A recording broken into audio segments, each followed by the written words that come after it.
Kam jirtu maatiiwwan taaddeettuuf kan biyya keessaa haala teessanii barnoota keenya hordoftan. Barnoota keenya yeroo darbee keessatti waa'ee maqaa waliin barannee turre. Maarree waa'ee maqaas ilaalchisee gaaffiiwwan garaa garaa akkaataa waa'ee maqaa hubachuudhaaf, gosoota maqaa hubachuudhaaf gaaffii garaa garaa baasnee waliin ilaalaa turre. Maarree barnoota keenya yeroo darban irratti barnoota guddaa akka barattan abdii guddaa qabna.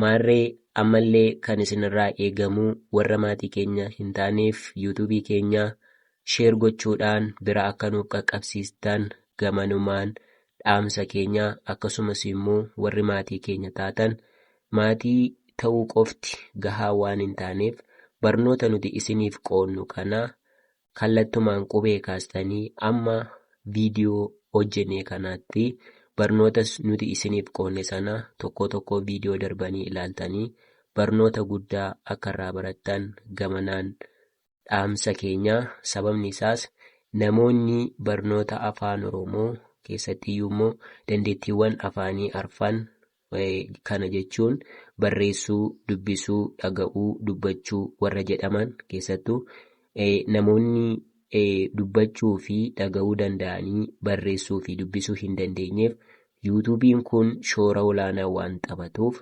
kanaafi warri dubbisuu fi barreessuu hin dandeenye qubeerraa kaasaatii amma yeroo ammaa kanatti hojjenne irratti viidiyoo tokko isaa ilaalaatii dandeettiiwwan afaanii arfan warra jedhaman sana wal qixxeeffadhaa isiniin jenna.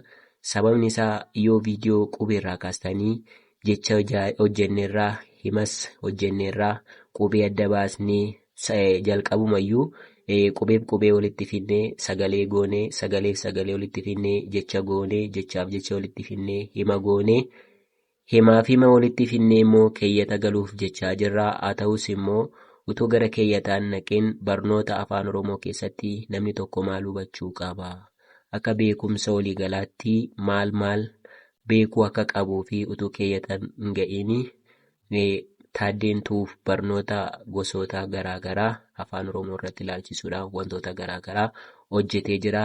Sababni isaa wantootan hojjechaa jiru kunii barnoota warra kaan irraas adda miti. Fakkeenyaaf waan afaan Oromoodhaan isinii hojjedhe kana erga seera isaa bartanii kanneen barnoota afaan Ingiliffaa, afaan Amaariffaa irrattillee akka isiniif galuuf shoora isiniif taphata. Kanaafi warri barattanii kana adda baastanii akka hubattan, akkasumas immoo warri dandeettiiwwan afaanii arfan hin qabneef immoo akka wal qixxeeffattan isiniin jennaa.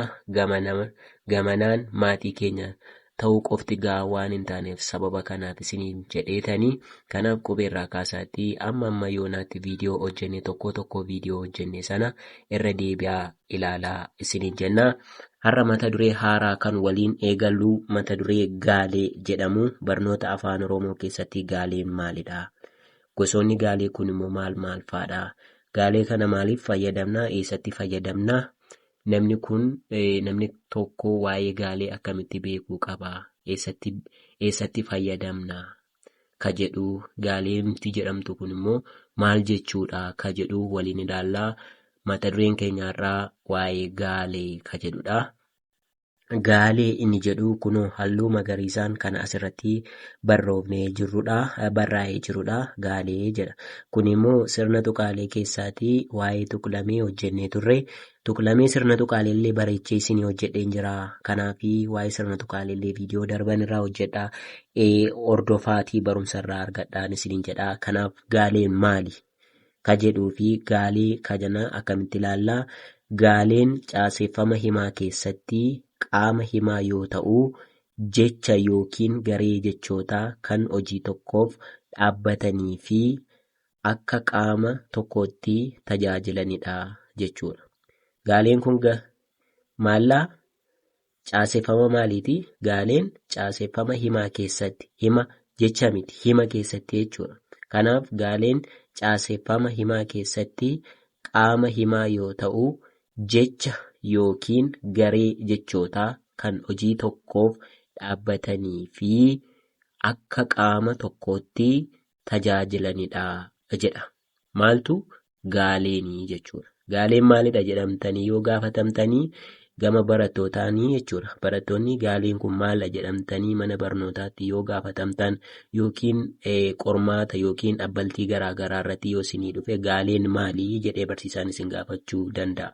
Isin immoo maal jettanii deebisuufii qabdu? Gaalee jechuun gaaleen caaseffama himaa keessatti qaama himaa yoo ta'u, jecha yookiin garee jechootaa kan hojii tokkoof dhaabbatanii fi akka qaama tokkootti tajaajilanidha jedha. Akkas jettanii deebistuu jechuudha. Fakkeenya isaa yoo barreessii jedhee barsiisaan keessan isin gaafate mana barnootaa keessatti jechuudha. Fakkeenya akka fakkeenyaatti maal fudhadheen jira? Marqaa garbuu nyaate. Marqaa garbuu nyaate. Akka fakkeenyaattidha jechuudha. Isin immoo caaseffama himaadha waan jenneefi yookiin qaama himaadha waan ta'eefi hima kana wanta biraa ijaaruu dandeessu. Fakkeenyaaf marqaa garbuu nyaatte eenyuun fedha? Taa kana jabeeffina. Taan kuni nyaate. Marqaa garbuu nyaate. Kun eenyudha? Saalallee ni agarsiisa. As keessatti waan baay'ee hubachuu dandeenya. Saala argisiisuu danda'a. Nyaatee jennu eenyuu fedha? Dhiiraafidha. Kanaaf saalli as keessatti himamu kuni dhiira bakka bu'aa jechuudha. Utuu marqaa garbuu nyaatte yoo jenne immoo saala dhalaa agarsiisa ta'e. Taa kana seera afaan Oromoo keessatti taan kun yoo jabaattee taan tokko yoo taatee taan lama yoo taate hiika garaagaraa qaba waan ta'eef saala gargar baasuuf illee shoora olaanaa taphata. Kanaaf yuutuubii keenya hordofaasin waan isinirraa eegamu viidiyoowwan nuti isinii hojjennu sanaa irra deebi'aa dhaggeeffadhaa. Dubbisuma yoo dhiistanii yoo kana seera isaa qabattaniif jennaan yaada isaa hubattanii jennaan waan baay'ee hojjechuu dandeessu. Gaaffii garaagaraa akka kamitti waa'ee gaalee kana barsiisan karaalee garaagaraa isin gaafachuu danda'a. Garuu jalqaba gaalee jechuun maal akka jedhu erga dabaafattanii jechuudha. Kanaaf gaaleen maali? Gaaleen caaseffama himaa keessatti qaama himaa yoo ta'u, jecha yookiin garee jechootaa kan hojii tokkoof dhaabbatanii fi akka qaama tokkootti tajaajilanidha jettaniitu barreessitu jechuudha. Kanaaf waa'ee gaalee kanaa akka barnoota argattan abdiin qaba. Kanaaf gaalee jechuun maal jechuudha jenne? Gaaleen caaseffama himaa keessatti qaama himaa yoo ta'u, jecha yookiin garee jechootaa kan hojii tokkoof dhaabbataniif fi akka qaama tokkootti tajaajilanidha. Fakkeenya isaa maal jenne? Marqaa garbuu nyaate. Marqaa garbuu nyaate. Isin immoo marqaa garbuu nyaatte. Taa kana lama gootuu jechuudha. Nyaatte. Taani hin jabaatii jechuudha. Kanaaf gaaleen akka kanatti ifadha jedheen abdii qaba.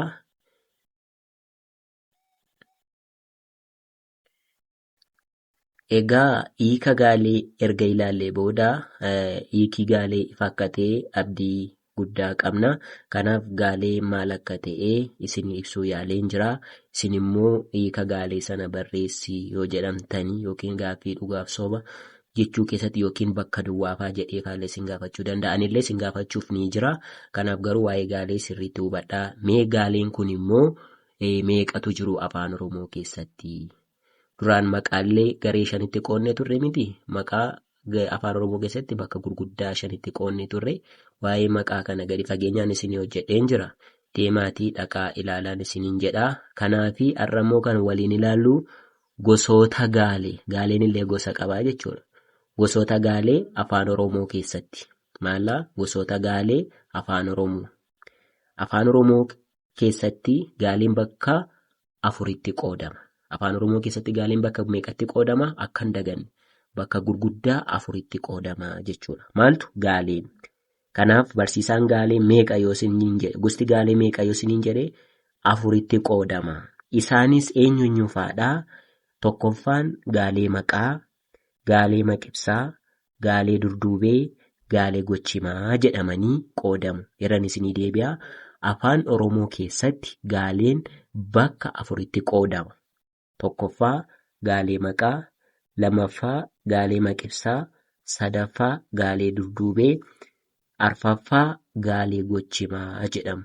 Gaaleen afaan Oromoo keessatti maallarree bakka gurguddaa 4tti qoodama jechuudha. Kanaaf viidiyoo itti aananiin kan walitti deebinuu akka ifa isiniif ta'utti gaaleen maqaa maal akka ta'e, gaaleen maqibsaa maal akka ta'e, gaalee durduubeen maal akka ta'e, gaaleen gochimaa maal akka ta'e fakkeenya isaa waliin kan walitti deebinudha jechuudha. Kanaaf waa'ee gaalee hiika gaalee isinitti meeraa akkasumas immoo gosoota gaalee bakka gurguddaa 4tti qoodnee ilaallee jirra. Isaanis maal akka jedhamanii gaalee maqaa, gaalee maqibsaa, gaalee durduubee, gaalee gochimaa. Isaan kana immoo viidiyoo itti aanutti maaliin dhufnaa? Tokkoon isaanii gaalee maqaa jechuun maal jechuudha? Gaalee maqibsaa jechuun maal jechuudha? Gaalee durduubee jechuun maal jechuudha? Gaalee gochimaa jechuun maal jechuudha? Fakkeenyi isaanii maalii ka jedhu kan walitti deebinu ta'a. Maarree ammallee kan isinirraa eegamu warri maatii keenya taatan warra maatii keenya hin taaneef yuutuubii keenya sheer laayik gochuu hin dagatinaa. Viidiyoowwan isinii hojjennu kan ammoo irra deddeebi'aa hordofaa. Sababni isaa hordofuun baay'ee murteessaadha. Isiniif gaarii ta'a. Haaluma salphaatiin iddoo mijataa teessanii akka barattaniif isin fayyadaa. Qormaata garaagaraa irratti barattoonni keenya kutaa 5ffaa kaastanii amma kutaa 8ffaatti amma kutaa 12ffaatti waa'een gaalee kanaa ni fayyadaa. Akkasumas immoo qubee afaan Oromoo barattoota kutaa 1 kaasee amma gubbaa kutaa 12tti barnoonni afaan Oromoo kanaa akkamitti akka barreessinuu fi akkamittiin akka dubbisnu kan dagaagfannu waan ta'eef yuutuubii keenyarraa hordofaa isiniin jennaa. yuutuubii keenya sheer laayik gochuu hin dagatinaa. Barnoonni keenyarraa kan asirratti goolabnu ta'a. Viidiyoo itti aanuun kan walitti deebinutti turtii gaarii nuuf qabaadhaa isiniin jennaa. Galatoomaa.